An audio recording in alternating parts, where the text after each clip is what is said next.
আজকের গুলশানকে দেখে কেউই বুঝতে পারবে না এই ঝলমলে ব্যস্ত বিলাসী এলাকার জন্ম হয়েছে এক অচেনা নিরিবিলি প্রায় জনশূন্য গ্রাম থেকে। যে গ্রামটি একসময় পরিচিত ছিল ভোলা গ্রাম নামে। উঁচু অট্টালিকা, দূতাবাসের সারি, ব্যয়বহুল গাড়ির শব্দ কিছুই ছিল না সেখানে। ছিল শুধু আনমনা নীরবতা, গাছপালার ছায়া আর ভোলা দ্বীপ থেকে আসা পরিশ্রমী মানুষের স্বপ্ন। আজকের ঢাকার সবচেয়ে দামি জমির নিচে লুকিয়ে আছে এক হারানো গ্রামের ইতিহাস, যেটি খুব কম মানুষই জানে। ১৯৬১ সালের আগ পর্যন্ত গুলশান ছিল ঢাকার সীমানার বাইরে এক সরল গ্রামীণ জনপদ।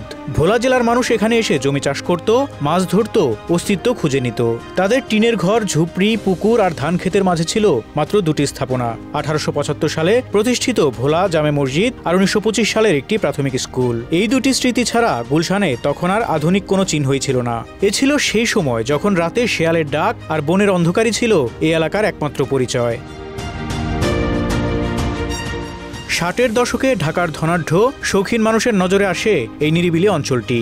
শান্ত পরিবেশ, খোলা আকাশ, লেকের ধারে হাওয়ার স্রোত, সব মিলিয়ে এটি দ্রুতই হয়ে ওঠে তাদের স্বপ্নের জায়গা।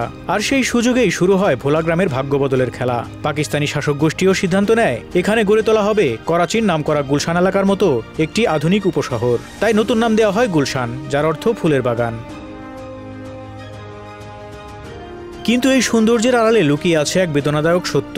আধুনিক গুলশান বানানোর স্বপ্নে তৎকালীন সরকার ভোলা গ্রামের বাসিন্দাদের জমি অধিগ্রহণ করে। অনেককে জানানো হয়, অনেককেই জানানো হয় না। কোনো বাজার দর, কোনো ক্ষতিপূরণ, কোনো সুযোগ কিছুই দেয়া হয়নি।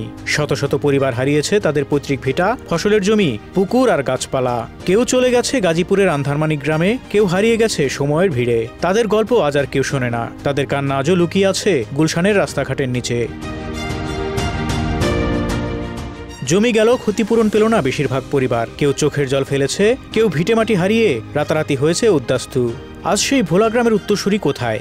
সবচেয়ে বড় অংশ চলে গেছে গাজীপুরের আন্ধারমানিক গ্রামে। আরেক দল ছড়িয়ে আছে বাড্ডা, ভাটারা, উত্তর বাড্ডায়। অনেকে হয়েছেন দিনমজুর, রিকশাচালক, ক্ষুদ্র ব্যবসায়ী। কেউই আর গুলশানে ফিরে আসতে পারেননি। তাদের পূর্বপুরুষদের ভিটের জায়গায় আজ দাঁড়িয়ে আছে টাওয়ার, শোরুম আর চকচকে অ্যাপার্টমেন্ট। কিন্তু এই পরিবর্তনে তাদের অংশগ্রহণ প্রায় শূন্য। জমি অধিগ্রহণের পরও নতুন গুলশান তৈরি করা সহজ ছিল না। গুলশানে ছিল না ব্রিজ, সড়কবাতি, থানা, বাজার, স্কুল, কোনো কিছুই। লোকজন মহাখালী থেকে হেঁটে আসতো। ঘন জঙ্গলে তখনও দেখা যেত মেছোবাঘ, আর সন্ধ্যার পর পুরো এলাকা অন্ধকারে ঢেকে যেত। DIT chairman জি.এ. মাদানির প্রচেষ্টায় নির্মিত হয় প্রথম সেতু, রাস্তা, বাজার, নিরাপত্তা ব্যবস্থা। ধীরে ধীরে বাড়তে থাকে মানুষ, বাড়তে থাকে আলো, বাড়তে থাকে উন্নয়ন। এভাবেই একসময়ের ভোলা গ্রাম পরিণত হয় একটি আধুনিক আবাসিক এলাকায়। আজ যে গুলশানে দূতাবাস, ক্লাব, হোটেল, লেকসাইড ক্যাফে, বিলাসবহুল গাড়ির সারি, একসময় সেখানে ছিল জনমানবহীন বিস্তীর্ণ জমি। আজ যেখানে জমির দাম কাঠা প্রতি ৫ কোটি, একসময় সেখানে ধান চাষ করতেন সাধারণ কৃষকেরা। আধুনিকতার চাপে হারিয়ে গেছে ভোলা গ্রামের সব স্মৃতি। থেকে গেছে শুধু ভোলা জামে মসজিদের নাম ফলক আর কিছু পুরনো দলিলের পাতায় মুছে যাওয়া করুণ ইতিহাস।